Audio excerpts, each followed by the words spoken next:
번아웃 진단하기. 당신이 현재 어떤 상태인지 진단해보자. 몇몇 항목은 해당되고 나머지는 해당되지 않을 것이다. 나는 그런 적이 없다. 1년에 두세 번. 한 달에 한 번 이하. 한 달에 두세 번? 번아웃이 있었냐 없었냐? 일주일에 두세 번? 매일 그렇다?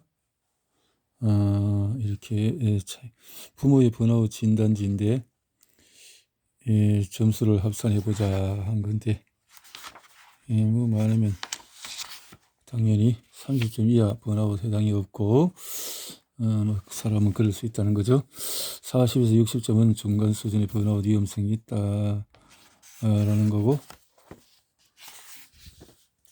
높은 수준의 번아웃 위험성이 있다. 질문의 내용들은 뭔가요? 나는 부모 역할을 하느라 너무 피곤해서 잠이 부족한 것 같다. 나는 아빠음으로써 방향을 잃은 것 같다. 점수. 너는 나의 아이들을 돌볼 힘이 하나도 남아있지 않다. 예전만큼 더 이상 아빠음으로써 견딜 수 없다. 이렇게 얼마나 사랑하니 더 이상 보여줄 수 없다. 이렇게 되면은 그렇다는 거죠. 번아웃으로 예측되는 것은 70, 84점. 당연히 그렇게 하면 관계가 끼어지겠네요. 번아웃에 해당되는 것은 85점 이상이다. 번아웃의 경계 신호는 번아웃에 빠지다라는 표현은 추락하듯이 갑자기 순간적으로 번아웃에 빠지게 된다는 오해를 불러일으킨다. 번아웃, 이성화된 부모 가정, 과도한 집착, 자기희생, 좌절감, 에너지 저하, 본인과 번아웃의 다양한 국면은 이성화된 부모 가정, 부모니까 당연히 뭐든 잘해야죠. 이렇게 과도한 헌신, 우리 아이는 내가 없으면 안 되는걸요? 자신이 필요한 사람이란 자각, 과도한 헌신, 자기 희생, 나보다도 아이가 더 중요해요. 좌절감, 그렇게 노력했는데 모두가 헛수고 같아요. 이런 거 실망감, 이런 것들이죠. 에너지 저하, 너무 피곤하고 무기력해요. 피곤해요. 번아웃, 저도 번아웃일까요? 왜 번아웃에 빠졌을까? 우선 부모 번아웃 증후군을 피할 수 없는 필연적인 현상으로 받아들이는 태도는 지향하자. 자, 회복 개념. 이제 부모 번아웃은 그 자체로는 하나의 원인을 찾기가 힘들다. 여러 위험 요인이 복합적으로 작용한 결과물이기 때문이다. 이번 장에서는 부모 번아웃을 일으키는 주요 위험 요인을 자세히 알아볼 것이다. 그런 다음에 일상에서 마주치는 이러한 위험 요인에 어떤 부모는 왜 유독 더 취약한지, 위험 요인의 영향을 상쇄한 부모는 어떻게 그럴 수 있었는지를 살펴볼 것이다. 부모 번아웃의 5가지 위험 요인은 5가지. 첫째, 인구사회학적인 위험 요인이라. 첫 번째 요인은 우리가 번아웃에 빠질 수밖에 없는 상황적인 요소와 연관이 있다. 얼핏 보기에는 상황적인 요소가 번아웃을 이해하는 데 가장 중요해 보였으나 실제로는 그렇지 않았다. 연구 결과 인구사회학적인 요인은 다른 범주와 비교할 때 상대적으로 미미한 역할을 한다는 것이 밝혀졌다. 번아웃에 어느 정도 영향을 미치기는 하지만 결론적으로는 그렇게 결정적인 역할을 하지 않았다. 인구사회학적인 위험 요인 첫 번째는 자녀와 부모의 나이다. 평균보다 너무 이르거나 늦은 나이에 부모가 되는 일에는 부모 번아웃을 겪을 위험 요인이 내재되어 있다고 할 수가 있다. 부모 자신의 연령을 따져보자면 어느 연령대의 부모나 번아웃에서 자유롭지 않았다. 특히 미성년 부모에게서는 명백한 위험 요인이 발견이 된다. 그렇겠네. 두 번째, 인구사회적인 위험 요인은 주 양육자의 젠더이다. 우리가 성역할 남성이냐 여성이냐에 따라서 떠맡아야 하는 일과 활동에 달릴 수 있다면 진다면은 주요 요인이 될 수가 있다.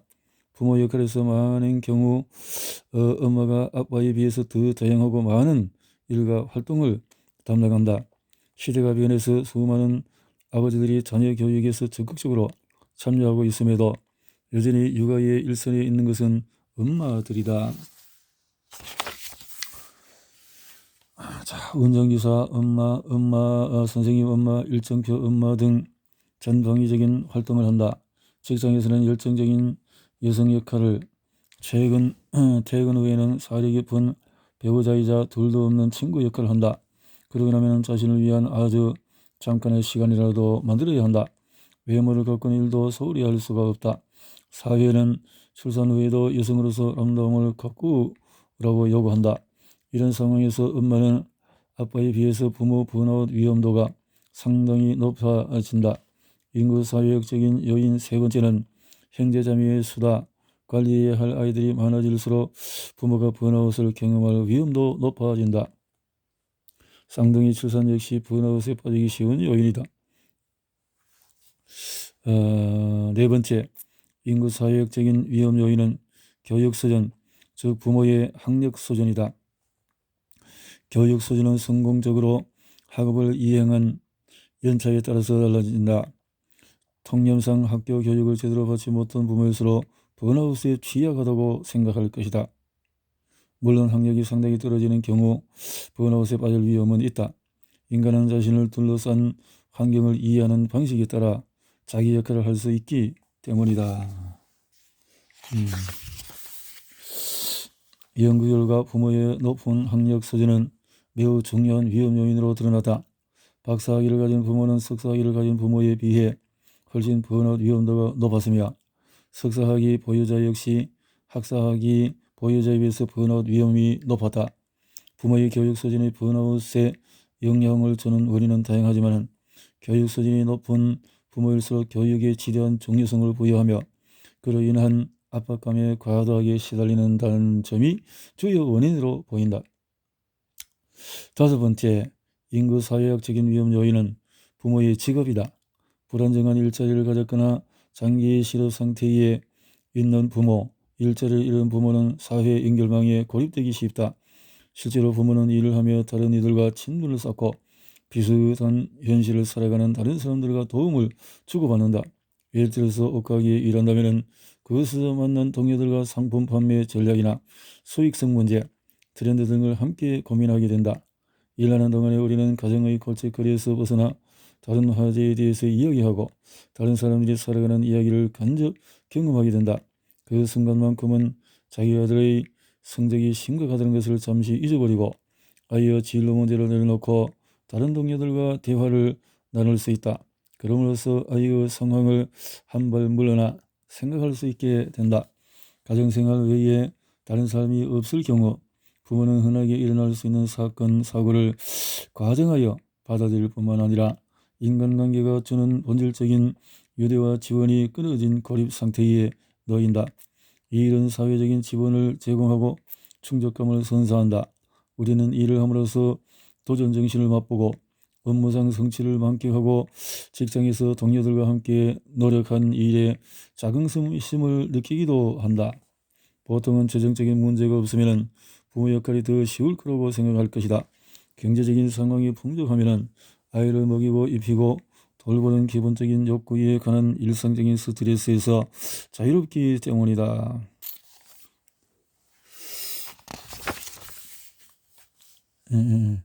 경제적인 풍요는 아이들에게 가정과 학교 외에 다양한 외부 활동에 문을 열어준다. 이런 활동에는 적지 않은 교육비가 들어가므로 안타깝게도 많은 가정이 여기에 참여할 수가 없다. 그러나 불안한 경제 사정이 번아웃 위험 요인에 해당된다고 해서 풍족한 환경의 부모가 번아웃에서 자유로운 것은 아니다. 경제적으로 풍족한 부모가 이러한 결과를 충분히 활용하지 못할 수도 있고 자신이 아는 자녀에게 돈을 쏟아부어야 하는 것에 불만을 느낄 수도 있다. 동네의 치안이 좋지 않거나 환경이 열악한 것도 번아웃의 위험 요인이 된다. 예를 들어서 범죄가 자주 일어나는 지역에 사는 아이는 안전하고 자유롭게 외출할 수 없기 때문에 집에서 부모와 시간을 보내야 한다. 또한 주거 환경이 열악하거나 집이 너무 협소한 경우에도 스트레스를 받게 된다. 공간이 작으면 필연적으로 소음과 무질서 혼란스러운 상황이 자주 생길 수밖에 없기 때문이다. 하지만 이를 해결할 길도 없고 심지어 이에 대해서 고민할 여유조차 없을 것이다. 마지막으로 생각해 볼 요인은 문화적인 환경이다. 서구적인 가치를 추구하다 보면 부모 번아웃이 쉽게 자리 잡는다. 서양의 가장 중요한 가치는 개인의 자유와 독립이다. 이 말은 개인의 복지와 욕망이 개인이 속한 그룹의 그것보다도 우선한다는 의미다. 우리 각자는 단호하게 자기 길을 나아가야 하고 다른 이들과 차별되어야 하고 길을 만들어야 하고 자신을 스스로 다스리라는 가치를 배우며 살아왔다. 그런데 21세기에 부모가 되는 일은 앞서 살펴본 바와 같이 상당한 희생을 요구한다. 오늘날의 부모는 자녀가 잘 되는 방향으로 살아야 한다는 압박을 한 몸에 받고 있다. 이런 몸에서 이로 인해서 부모는 온갖 요구와 딜레마 사이에 갇혀버린다. 종합해보자면 부모 번아웃 증후군에 빠질 위험도가 관여하는 인구 사회학적인 위험 요인은 다음과 같다. 부모 연령이 너무 높거나 낮은 경우에 어린 자녀를 적어도 2명 키울 경우, 자녀가 3명일 경우, 또 한부모 가족인 경우, 또 부모의 교육 수준이 높은 경우, 부모가 직업이 없는 경우, 경제적으로 공고한 경우, 주거 환경이 열악한 경우, 개인주의 문화에서 아이를 키우는 경우. 하지만 이러한 요인의 영향은 나중에 자세히 살펴볼 개인적인 요인, 교육적인 요인, 가정적인 요인과 비교하면 제한적이다. 위에서 언급한 위험 요인 중에서 해당되는 것이 없더라도 번아웃 증후군이 올 가능성은 여전히 존재한다. 상황적인 위험 요인은 부모 번아웃은 우연히 일어나지 않는다. 부모 번아웃을 겪은 이들은 번아웃을 촉발하는 요소가 있었다고 입을 모아 이야기한다. 대부분의 경우에 이는 부모가 견디기 힘든 상황, 대처하기 어려운 인생의 어떤 사건과 관련이 있다. 이는 상황적으로 위험으로 특별한 상황과 연결된 위험이다.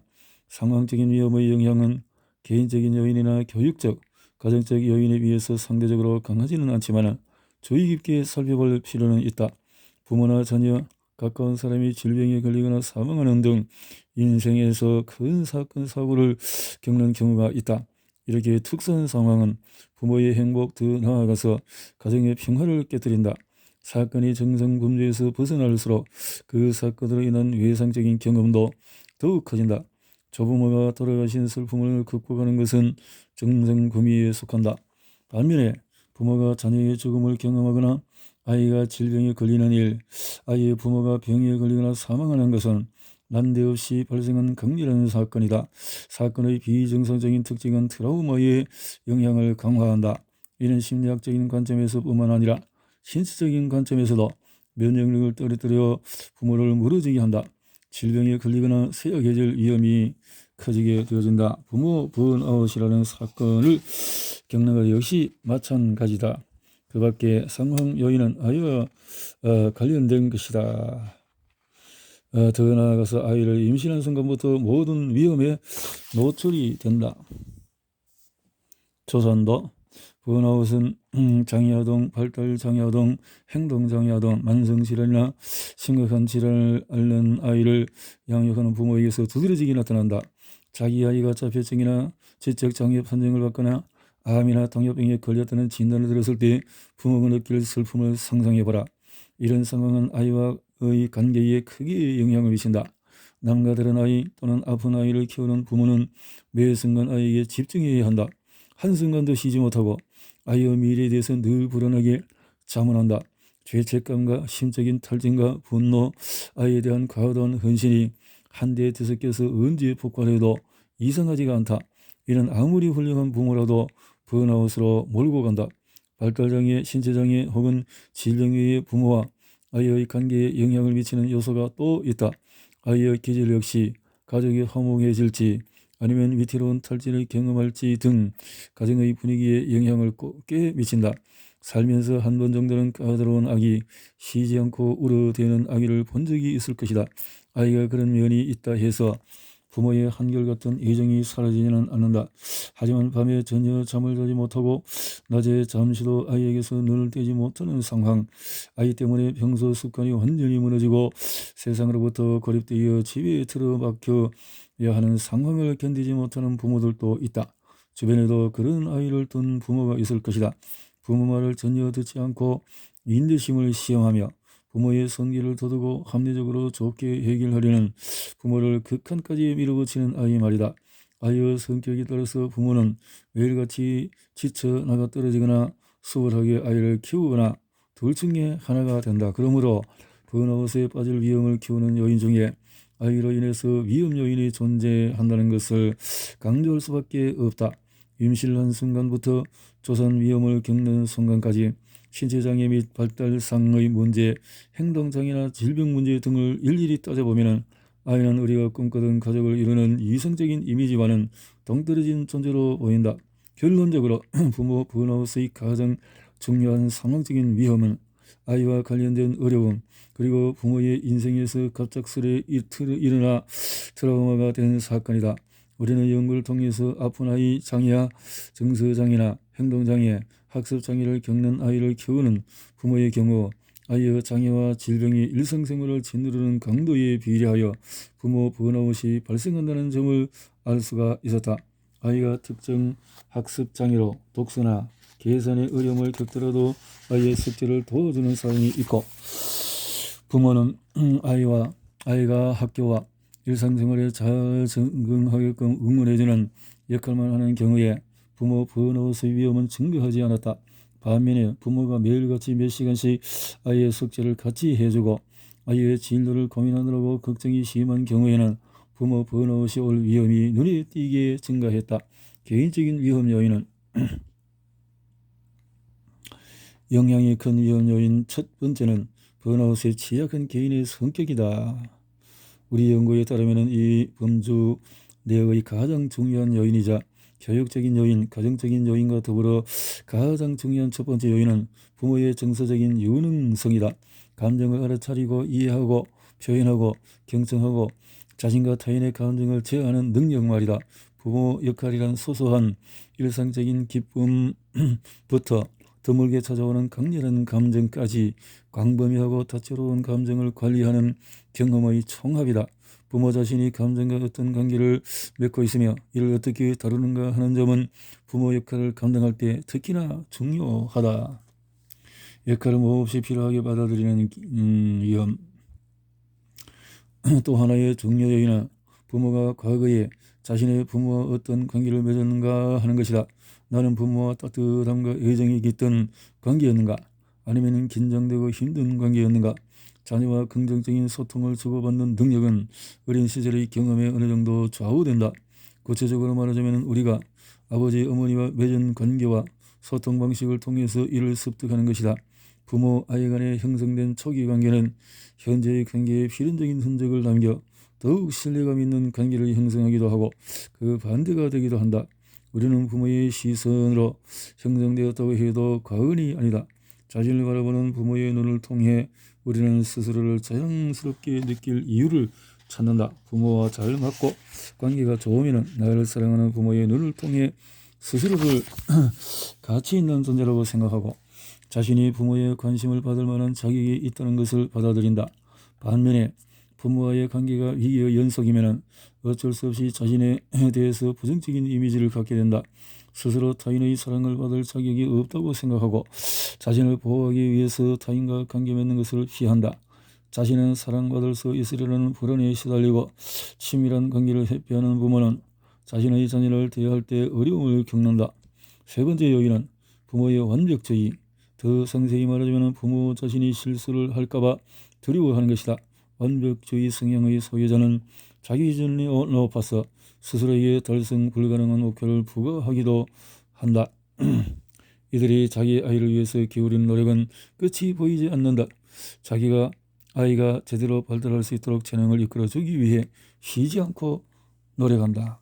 마지막 요소는 부모 자신의 성격과 관련이 있다. 부모 번아웃에 특히 빠지기 쉬운 성격이 있다. 정서적인 유능성 면에서 볼 때 정서적인 불안정성, 일명 히스테리는 가장 중요한 위험 요인이 된다. 정서적으로 불안정한 성격의 부모는 작은 사건에도 크게 동요한다. 스트레스는 이들에게 큰 타격을 준다.